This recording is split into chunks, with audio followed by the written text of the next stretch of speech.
Hello, everyone. My name is Sunita Coe, and I am the Administrative Analyst in the Office of Student Engagement. I will be your host today for this concentration networking mixer.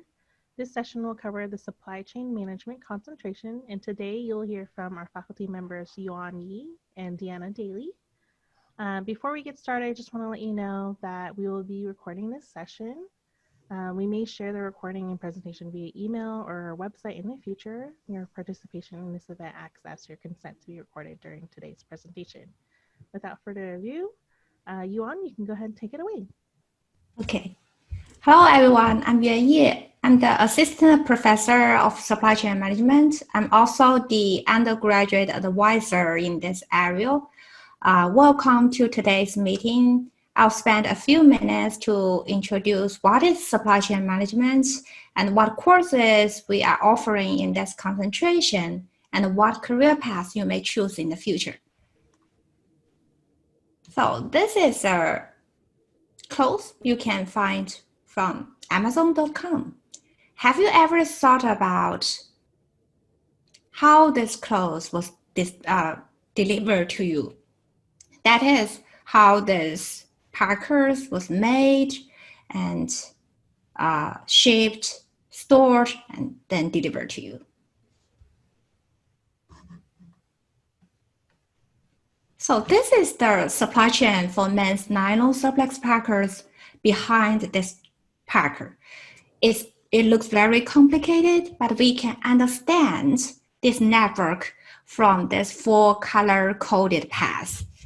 The blue path traces all the activities relevant to make the Polytech material used for the packers, and the red path traces the processes of making the surplex, and then the green path further traces more detailed processes of making the surplex. Then the yellow path traces the activities of combining these 2 types of material, Polytech, and also the surplex for assembling the clothes. How this clothes was manufactured, then stored in the warehouse, moved from the truck to the distribution center in the retailer. Once a customer is placed an order on Amazon.com, then the product was selected, picked, and shipped, packed, and then moved to the customers. So we can see from this network, everything and the song is related to supply chain management. This could be a network for any product rather than this packers. This is just an example, which shows the complexity behind today's supply chain network.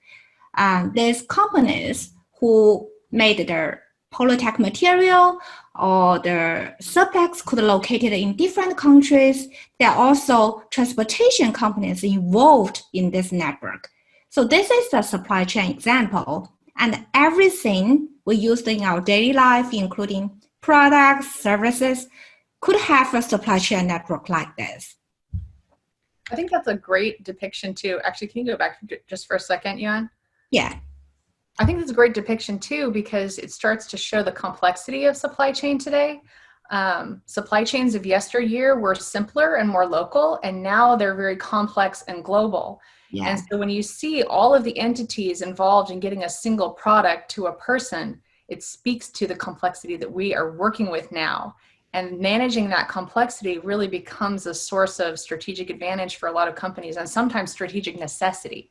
So it's it's really cool to see that. I think that's a great slide. Yeah. Yeah, I adopted it from a textbook. Ah, nice. So what is supply chain management? It's defined as the global network of entities involved in producing and delivering goods and services to fulfill customer needs and wants. And the management of this network or supply chain, we need to consider the flows of products, information, knowledge, and funds throughout the supply chain. The goal is to match supply with demand and also meet the customer value. So we need to understand what our customers really want so we can better match what we can offer to the customers with what they want. And there are many activities involved in the supply chain management, from sourcing, planning, manufacturing, to distributing, returning.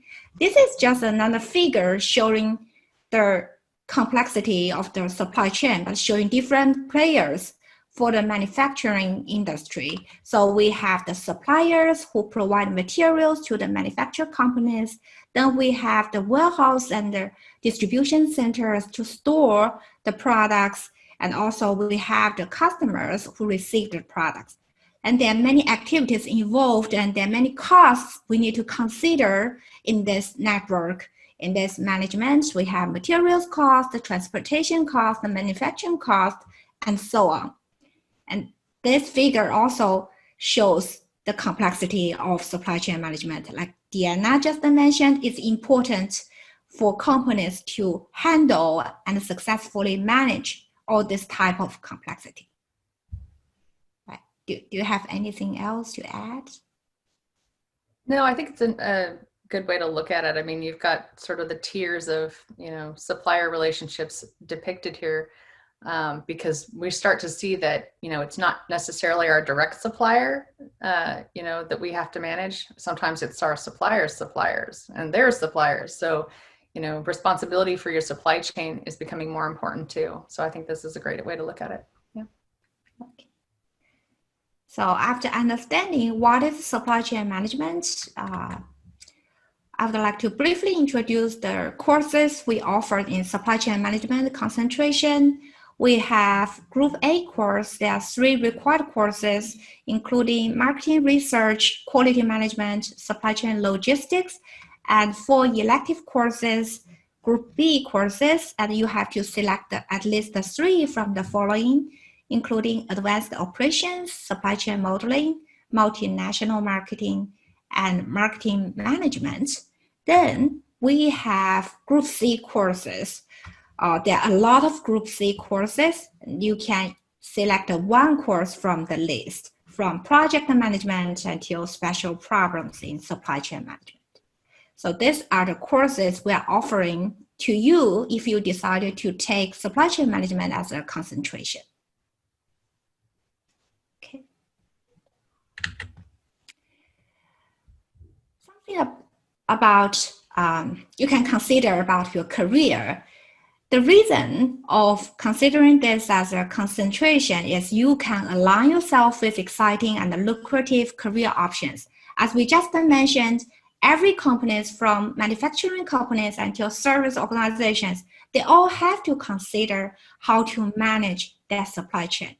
They have to consider how to maximize their profit and also improve efficiency and also meet different customer need. So there are a lot of things we can consider in this area. The average annual wage of supply chain management in the California area, according to the California Employment Development Department, is above $86,000. And the employment demand growth projected through 2026. No additional units required for this concentration. So these are the current situation of this. Amazon will open its 3rd distribution center in Roseville. This is the recent news published in August 2020. It has already opened 2 distribution centers in Sacramento area, and it will add a 3rd one. So there could be many job opportunities in this area for you if you choose this as a career. Actually, I do want to chime in on that one. The wage projections too are very positive. As this becomes more of a strategic advantage for companies, the function is valued higher and the wages are reflecting that. So we're seeing an uptick that we expect to continue, which is great. Yeah, this information was previously projected. At current phase, there are many uncertainties, so we don't know what's really going to happen in the future. As you mentioned, yes, this is very positive projection, but hopefully everything can recover soon. But it may take time. In reality, it takes time. So let's see.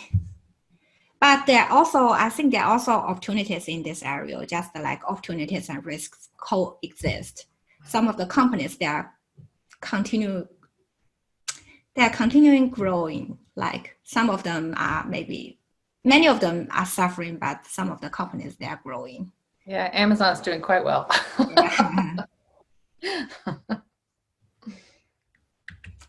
Okay, about the possible careers in supply chain management, there are many job opportunities, and there are a variety of jobs you can consider in this area, from plant manager, hospital administrator, until purchasing manager, and lean improvement manager, and so on. So there are different topics covered in this area, and there are also many job opportunities.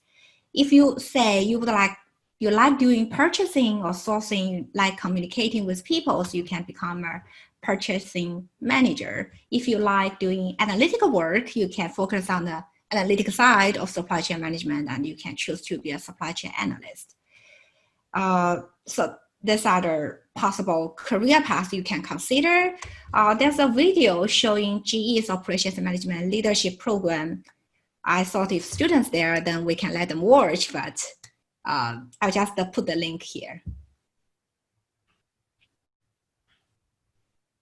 Any other comments? Yeah. No, I concur. All of these are things that I've seen done in practice, and there's a whole host of other roles that are hybrids of these, and I think this is certainly a good starter list of career paths. Yeah, it's good. Okay, so that's all for today. Well, thank you, Yuan and Deanna. Thanks for having us. I think this was it was a good platform to talk about supply chain management as a discipline. So we appreciate that opportunity, and I hope they continue doing events like this.